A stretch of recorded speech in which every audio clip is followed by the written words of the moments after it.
ان الحمد للہ والصلاة والسلام علی نبی.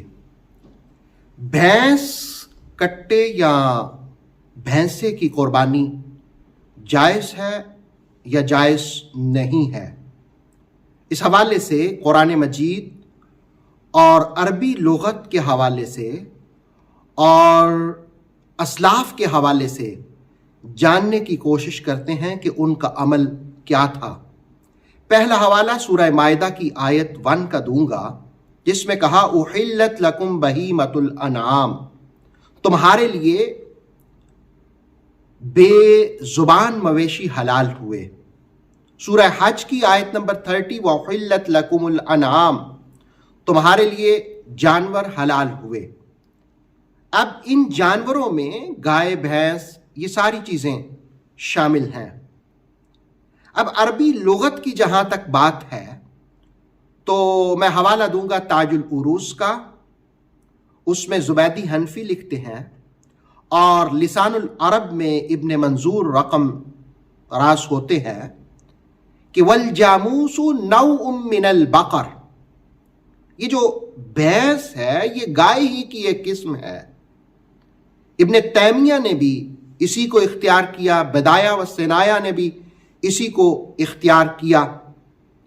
اور ایک معتبر حوالہ حافظ ابو شجاع کا الفردوس بمعصور الخطاب کے حوالے سے حضرت علی المرتضیٰ کرم اللہ وجہ الکریم فرماتے ہیں الجاموس تجزی عن 7 فی الاضحیہ، بھینس کی قربانی میں 7 لوگ شریک ہو سکتے ہیں.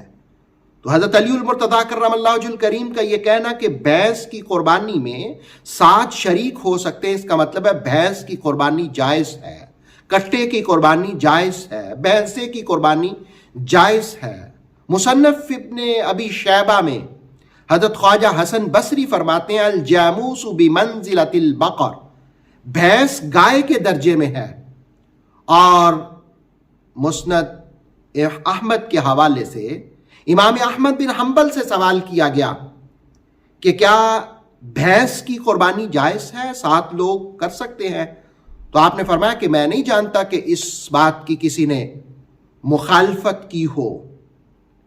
اور ابن منظور نے کتاب الاجماع کے اندر یہ بات رقم کی کہ وَأَجْمَعُوا عَلَىٰ أَنَّ حُكْمَ الْجَوَامِيسِ حُكْمُ الْبَقَرِ، اس بات پر اجماع ہے کہ بھینس کا حکم گائے والا ہے، یعنی بھینس گائے کے حکم میں شامل ہے.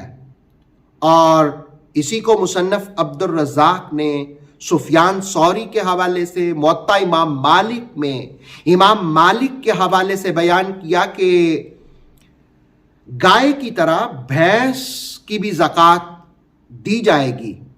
اور حضرت عمر ابن عبد العزیز اور عطا ابن ابی مسلم تابعی اور حضرت اکرمہ تابعی یہ بھی گائے کی طرح بھینس کی بھی زکوٰۃ کا فتویٰ دیا کرتے تھے.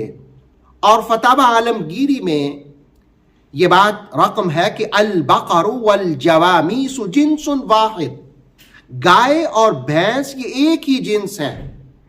جب ایک ہی جنس ہیں تو گائے کی بھی قربانی ہو سکتی ہے اور بھینس کی بھی قربانی ہو سکتی ہے. اور فقہ کی معروف کتاب ہدایہ شریف علامہ مرغنانی فرماتے ہیں کہ جاموس یعنی بھینس بھی گائے کے حکم میں شامل ہے، لِأَنَّهُ مِن جِنسِهِ، اس لیے کہ وہ اسی کی جنس میں سے ہے. تو ان سارے دلائل کی روشنی میں ہم یہ بات جان سکتے ہیں کہ جس طرح گائے کی قربانی جائز ہے، اسی طرح بھینس اور کٹے یا بھینسے کی قربانی بھی جائز ہے. اوتھینٹک اسلامک نالج کے لیے نور وحی یوٹیوب چینل کو سبسکرائب کیجئے، بیل آئیکن کو بھی لازمی پریس کریں. نور وحی کے فیس بک پیج، ٹک ٹاک اور انسٹاگرام کو بھی فالو اور لائک کیجئے تاکہ ہماری ہر نئی آنے والی ویڈیو آپ تک بر وقت پہنچ سکے.